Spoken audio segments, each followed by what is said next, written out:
வணக்கம். முதலில் தலைப்புச் செய்திகள். மக்கள் மத்தியில் எதிர்க்கட்சிக்கே வெற்றி, மார்தட்டிக் கொள்ளும் முஜிபுர் ரஹ்மான். ஜனாதிபதி அனுரவை சந்திக்க கோரும் தமிழ் பேசும் அரசியல் கட்சிகள். சரிந்தது ராஜபக்ச ராஜ்யம், கண்ணாடி முன்னால் நின்று மஹிந்த கேட்க வேண்டிய ஒரே கேள்வி.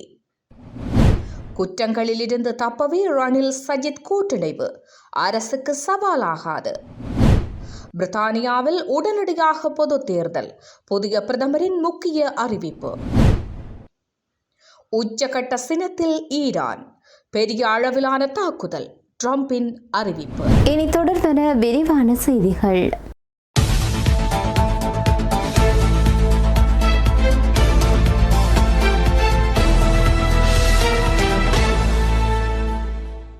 நாடாளுமன்ற உறுப்பினர்களுடைய எண்ணிக்கை பலத்தால் அரசாங்கம் நம்பிக்கையில்லா பிரேரணையை தோற்கடித்திருந்தாலும் கூட மக்கள் மத்தியில் எதிர்க்கட்சி முன்வைத்திருக்கக்கூடிய உண்மைகளே வெற்றி பெற்றிருப்பதாக ஐக்கிய மக்கள் சக்தியின் நாடாளுமன்ற உறுப்பினரான முஜிபுர் ரஹ்மான் தெரிவித்தார்.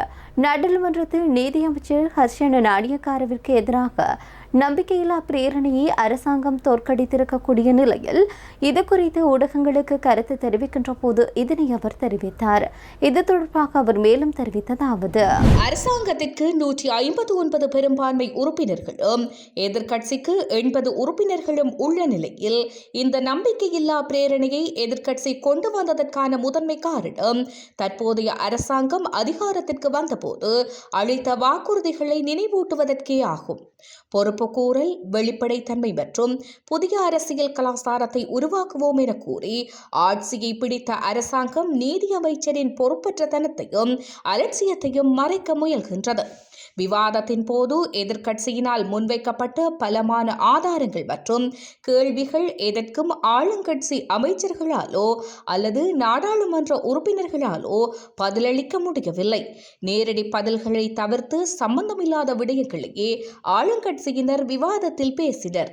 கடந்த காலங்களில் முன்னாள் அமைச்சர் ஹெஹலி ரம்புக்வெல்லவிற்கு எதிராக நம்பிக்கையில்லா பிரேரணை கொண்டுவரப்பட்ட போது அப்போதைய ஆளுங்கட்சியினர் அவரை பாதுகாத்து வாக்களித்த போதிலும் இறுதியில் அவர் தவறு செய்தது நிரூபிக்கப்பட்டு சிறைக்கு செல்ல நேர்ந்தது. தவறு செய்பவர்கள் யாராக இருந்தாலும் வெளியனுப்புவோம் என்று கூறி ஆட்சியை பிடித்த தற்போதைய அரசாங்கமும் அதே தவறையே மீண்டும் செய்கின்றது. இது தமக்கு வாக்களித்த மக்களுக்கு செய்த பெரும் துரோகமாகும் என்றார். தமிழ் பேசும் மக்களை பாதிக்கும் தேசிய முக்கியத்துவம் வாய்ந்த பல்வேறு விடயங்கள் தொடர்பாக ஜனாதிபதி அனுரகுமார திசாநாயக்கவுடன் கலந்துரையாடுவதற்கு தமிழ் பேசும் அரசியல் கட்சிகள் தீர்மானித்திருப்பதாக தகவல் வெளியாகியிருக்கிறது. இந்த நிலையில் ஜனாதிபதியுடன் சந்திப்பொன்றை வழங்குமாறு கட்சியின் பிரதிநிதிகள் உத்தியோகபூர்வமாக கோரிக்கை விடுத்திருப்பதாக கூறப்படுகின்றது. எதிர்க்கட்சி தலைவரையும் கொழும்பில் உள்ள வெளிநாட்டு ராஜதந்திர பிரதிநிதிகளையும் சந்தித்து கலந்துரையாடி இவ்விடயங்கள் தொடர்பாக கருத்துக்களை பரிமாறிக்கொண்டு ஜனநாயக ரீதியிலான ஆக்கப்பூர்வமான கலந்துரையாடல்களூடாக பரந்த இணக்கப்பாட்டை உருவாக்கும் முயற்சிகளை முன்னெடுக்க எதிர்பார்க்கின்றனர். இம்மாத ஆரம்பத்தில் ஒன்றிணைந்து செயற்படுவதற்கான தமது தீர்மானத்தை அறிவித்த 6 தமிழ் பேசும் அரசியல் கட்சிகள் தமிழ் பேசும் மக்களை பாதிக்கும் விடயங்களில் இணைந்து செயற்படுவதற்கான தமது உறுதிப்பாட்டை மீண்டும் வலியுறுத்தியுள்ளன. ஒவ்வொரு கட்சியும் தமது சுயாதீனத்தையும் அரசியல் நிலைப்பாடுகளையும் கொள்கைகளையும் தொடர்ந்து பேணிக்கொண்டே இணக்கப்பாடு காணப்படும் விடயங்களில் தமிழ் பேசும் மக்களின் நலனுக்காக ஆக்கப்பூர்வமான முறையில் இணைந்து செயற்படுவதற்கு இணக்கம் தெரிவித்துள்ளன. தமது கோரிக்கைக்கு ஜனாதிபதி சாதகமான பதிலை வழங்குவார் என அவர்கள் நம்பிக்கை வெளியிட்டுள்ளதுடன் இணக்கப்பாடு காணப்படும் விடயங்களில் தொடர்ந்து ஒன்றிணைந்து செயற்பட்டு நீதி, நிலையான சமாதானம் மற்றும் நீடித்த அரசியல் தீர்வை நோக்கி பயணிப்பதில் உறுதியாக இருப்பதாகவும் தெரிவித்துள்ளார். முன்னாள் ஜனாதிபதி மஹிந்த ராஜபக்ஷ கண்ணாடி முன்னால் நின்று தெங்செபத, அதாவது இப்பொழுது நலமாகின்ற கேள்வியை தற்போது கேட்டு பார்க்க வேண்டும் என்று முன்னாள் ராணுவ தளபதியான ஃபீல்ட் மார்ஷல் சரத் பொன்சேகா தெரிவித்தார். ஊடகம் ஒன்றுக்கு வழங்கிய நேர்காணலின் போது இந்த விடயத்தை அவர் கூறியிருக்கின்றார். மஹிந்த ராஜபக்ச, கோட்டாபய ராஜபக்ச மற்றும் அவர்களின் குடும்பத்தார் நன்றாக நினைவில் வைத்துக் கொள்ளுங்கள். இந்த நாட்டில் பெரிய மாற்றம் ஒன்று ஏற்பட வேண்டும் என்று மக்கள் முடிவெடுத்துள்ளார்கள். கோட்டாபய ராஜபக்ச ராஜபக்ச மஹிந்த ராஜபக்ச அரசாங்கங்கள் நாட்டை சீரழித்தனர் என்பதை மக்கள் உணர்ந்து கொண்டுள்ளனர். பல அக்கிரமங்களை செய்தமை, சட்டத்தை தவறாக பயன்படுத்தியவை, நாட்டு மக்களின் பணத்தை கொள்ளையடித்து கோடீஸ்வரர்களானமை உள்ளிட்ட செயல்களை மஹிந்த ராஜபக்ச அவருடைய சகோதரர்கள், மனைவி மற்றும் பிள்ளைகள் என்பதை மக்கள் உணர்ந்து கொண்டுள்ளனர். எனவே உங்களுடைய அக்கிரமங்களின் காலம் முடிவடைந்து விட்டது. மக்களுக்கான காலம் உருவாகி இருக்கின்றது. இன்னும் சிறிது காலத்திற்கு நீங்கள் சந்தோஷமாக இருந்து கொள்ள முடியும். எனினும் மக்கள் ஒரு தீர்க்கமான முடிவை எடுத்துள்ளனர். ராஜபக்ச குடும்பத்தில் மேலிருந்து கீழ் வரை குற்றம் புரிந்த அனைவருக்கும் தண்டனை கிடைப்பதை மக்கள் எதிர்பார்த்துள்ளனர். இதனால் மக்கள் உங்கள் ஆட்சியை வீழ்த்தி புதிய அரசாங்கம் ஒன்றை தேர்ந்தெடுத்துள்ளனர். மக்களின் பக்கமே எமது ஆதரவிருக்கும். எனவே உங்களுடைய பொருட்கள் எல்லாம் எடுத்துக்கொண்டு தயாராக இருங்கள்.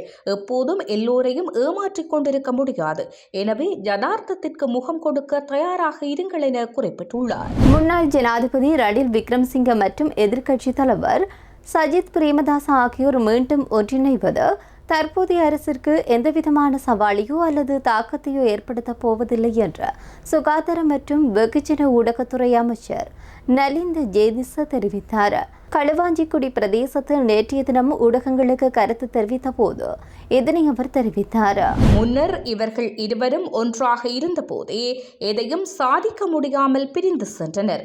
இந்நிலையில் தற்போது மீண்டும் இணைவதால் புதிதாக எதையும் சாதித்துவிட முடியாது. இதனை ஒரு சமமான அரசியல் கூட்டணிவாக பார்க்க முடியாது. கடந்த வியாழக்கிழமை இருவரும் எதிர்க்கட்சிகளை சந்தித்த போது ரணில் விக்ரமசிங்க கட்டளைகளை பிறப்பிக்க சஜித் பிரேமதாச அவற்றை அமைதியாக குறிப்பிடுத்திக் கொண்டிருப்பதே தெரிகின்றது.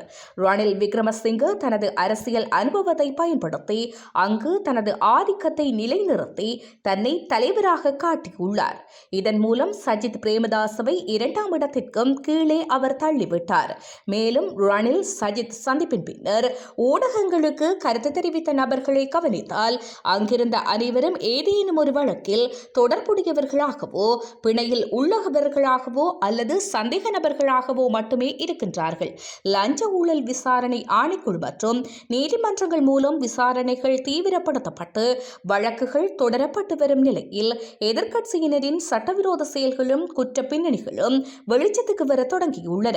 இவ்வாறான குற்றச்சாட்டுகளில் இருந்து தப்பிக்கும் நோக்கிலும் பயத்திலுமே சஜித், ரணில் மற்றும் நாமல் உள்ளிட்டோர் பதற்றமடைந்து ஒன்றாக சந்திக்க தொடங்கியுள்ளனர் என குறிப்பிட்டுள்ளார். உடனடியாக பொது தேர்தலை நடத்தும் எண்ணம் தனக்கு இல்லை என்று பிரித்தானியாவின் புதிய பிரதமர் ஆண்டி ஃபெர்ன்காம் தெரிவித்தார்.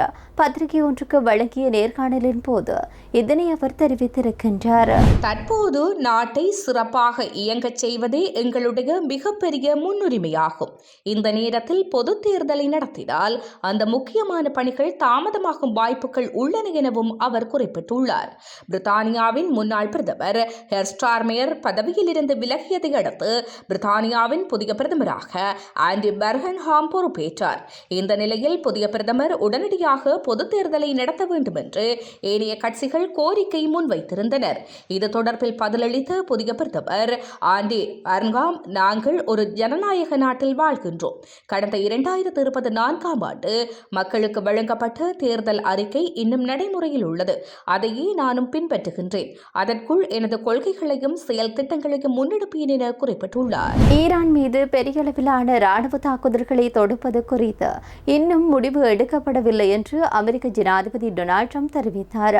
அமெரிக்காவிற்கும் ஈரானுக்கும் இடையில் மோதலை முடிவுக்கு கொண்டு வருவதற்கான பேச்சுவார்த்தைகளில் இரு நாடுகளும் ஈடுபட்டுள்ளதாக அமெரிக்க ஜனாதிபதி டொனால்ட் ட்ரம்ப் மேலும் தெரிவித்தார். இருப்பினும் ஒரு ஒப்பந்தத்திற்கு வர ஈரான் இன்னும் தயாராகவில்லை என்று அவர் மேலும் சுட்டிக்காட்டினார். வெள்ளை மாளிகையில் செய்தியாளர்களிடம் பேசிய ட்ரம்ப், நாங்கள் அவர்களுடன் பேசி வருகின்றோம். அவர்கள் மிகவும் தீவிரமாக இருப்பதாகவே நான் நினைக்கின்றேன். இதுவரை நாங்கள் பார்த்ததை விட அவர்கள் இப்போதுதான் அதிக தீவிரத்துடன் செயற்படுகின்றார்கள் என்று நான் கருதுகின்றேன். ஆனால் அதற்காக நாம் ஒரு உடன்பாட்டை எட்டிவிடுவோம் என்று அர்த்தமல்ல. என்ன நடக்கின்றது என்று பொறுத்திருந்து பார்ப்போம் என்று கூறியுள்ளார். இத்துடன் செய்திகள் நிறைவடைகின்றன. நன்றி.